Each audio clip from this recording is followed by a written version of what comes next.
The restaurant glowed with warm light and clinking glasses, laughter floating in the air as people gathered in small groups around tables, chatting about ordinary things. No one noticed the older man who sat quietly near the window. His clothes neat, but simple. His eyes hidden behind thin wire glasses, his hands folded carefully over a small notebook that seemed too elegant for the scene around him, a detail that went unseen by most, yet carried the weight of something waiting to unfold. He did not speak. He only watched the people, the families, the couples, the waiters moving between tables with quick efficiency, the smell of roasted garlic and butter filling the air. One of the servers, a young woman with a tired but kind expression, paused. For a moment to catch her breath near the counter, her name tag read Aya. She looked up and saw him sitting alone, the untouched glass of water before him, sparkling faintly under the light. Something in his stillness made her hesitate for just a second. No one else seemed to see him. A group of businessmen at the bar laughed loudly, their conversation spilling over about deals and deadlines. A family with restless children occupied the far corner, but the quiet man remained unseen, almost invisible. He looked down at his notebook, flipping a single page, slowly, with precise care. The handwriting inside, barely visible yet elegant strokes of Japanese kanji. Aya noticed the characters for only a moment before turning away, though the image burned quietly in her mind. She carried an empty tray past his table, noticing how no one else approached him. None of the other servers bothered to check his table. They assumed he had already been helped, or that he would leave soon. He sat in calm patience, as if waiting for something or someone.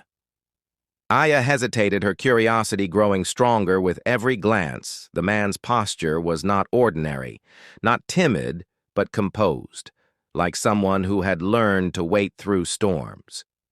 She approached him quietly, her steps soft over the polished floor.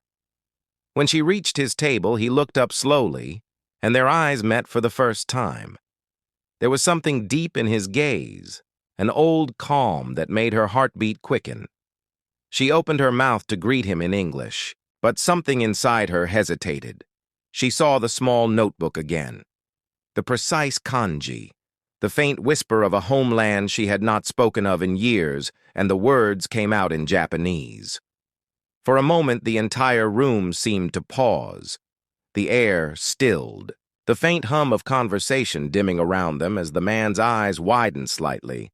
The corners of his mouth softening in surprise, he replied in slow, measured Japanese, his voice low but rich, the tone of someone who had spent years commanding, silence not demanding it. Aya blinked, taken aback by the warmth that slipped beneath his composure, something quiet and powerful that lingered like memory. Their conversation unfolded softly under the clatter of dishes. She asked if he wanted anything to eat. He said he was fine for now. His accent, old Tokyo, polished precise. He asked how long she had been working there. She told him 3 years since moving from Osaka. He nodded slowly, as if measuring each word she spoke, every detail, sinking deep. Into the quiet between them, she did not realize the other customers were beginning to glance their way, drawn by something they could not name. The manager passed by frowning when he noticed Aya standing too long at one table. He gestured for her to move along, but the old man raised his hand slightly, and the gesture was enough to make the manager pause. Something in the authority of that simple motion stopped him. Mid-step, the man's calm eyes met his for a brief instant, and the manager turned away without a word. Aya noticed this subtle shift, her pulse quickening, though she did not understand why his presence seemed to carry weight beyond appearance.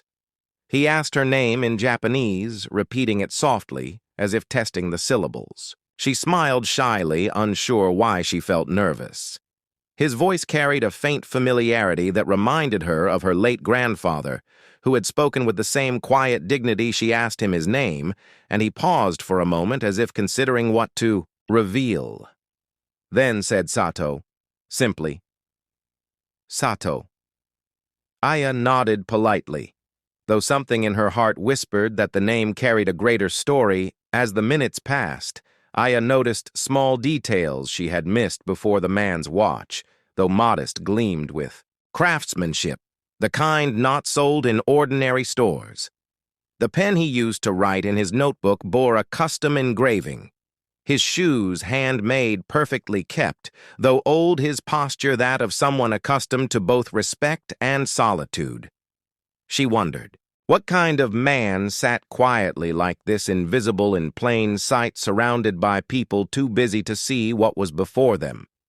When another waiter brought a bill to a nearby table, Aya caught a glimpse of a man at the bar, whispering and pointing subtly. Toward Sato, one of the businessmen muttered something in disbelief, pulling out his phone, showing a picture on the screen.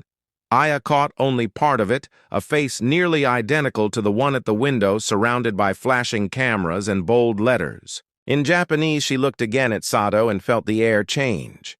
Though she said nothing, the suspense clawed quietly at the edge of her mind. Sato noticed her glance. His eyes softening slightly, he smiled and said in Japanese, "You have good observation. Not everyone does." She blinked, unsure how to respond. He closed his notebook gently, placing it beside the glass of untouched water. The pen neatly aligned upon it. He looked out the window at the city lights, his voice calm, yet carrying a weight beneath the surface.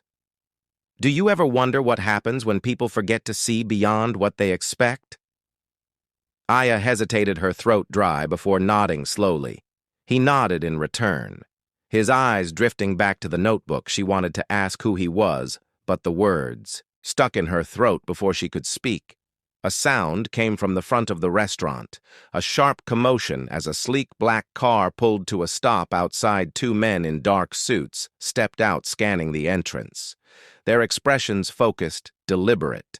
The customers barely noticed, too lost in their dinners, but Aya's eyes locked onto them.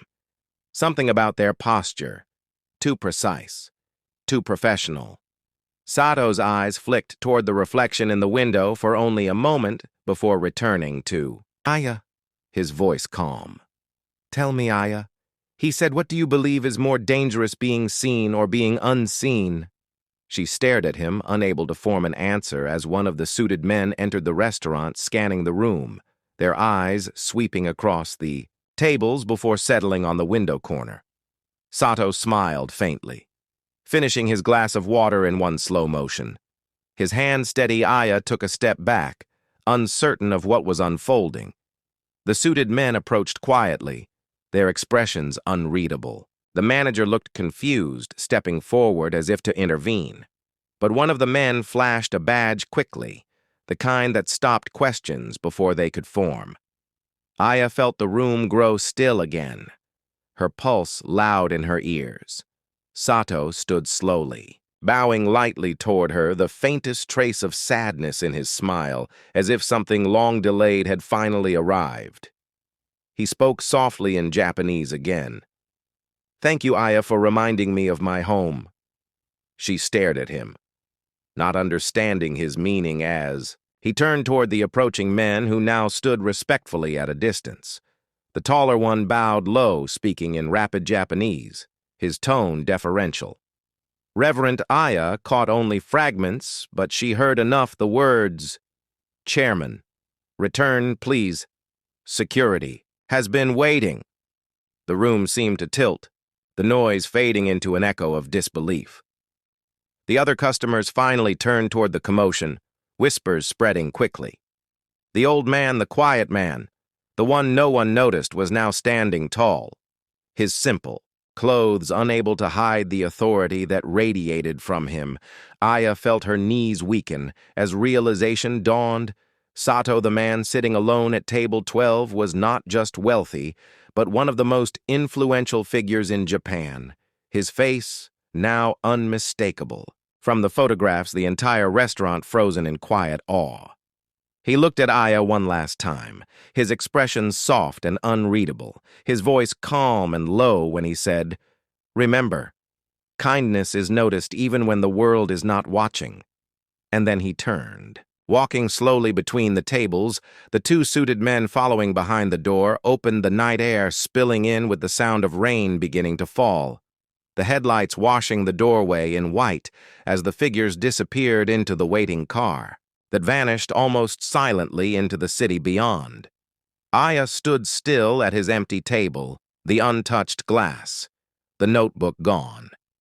The faint circle of condensation left behind a mark, already fading beneath the restaurant light. She felt the eyes of everyone, on her yet heard nothing, only the soft hum of her own pulse echoing in the silence around her. She reached for the rag to clear the table and froze for a moment, realizing something small glinted faintly near the edge of the plate. Something that should not have been left behind. It was a folded piece of paper, thick, textured, delicate. She opened it with shaking hands. Inside were 3 lines written in perfect kanji, the ink still drying, the words simple but powerful. And though she could not fully grasp their meaning, she knew they were not for the world but for her alone. And in that moment she realized the quiet man had not just been seen, but had chosen her to witness something beyond measure. And her heart pounded as she read the final line and looked toward the door. The night outside glowed faintly with city lights, the rain streaking the window like faint brush strokes of memory. Aya whispered his name softly, her reflection merging with the blurred glass as if the moment itself was folding into memory. The silence returned to the restaurant life, resuming around her, but she knew something had changed, a story left behind in ink and reflection, a secret known only to her and S.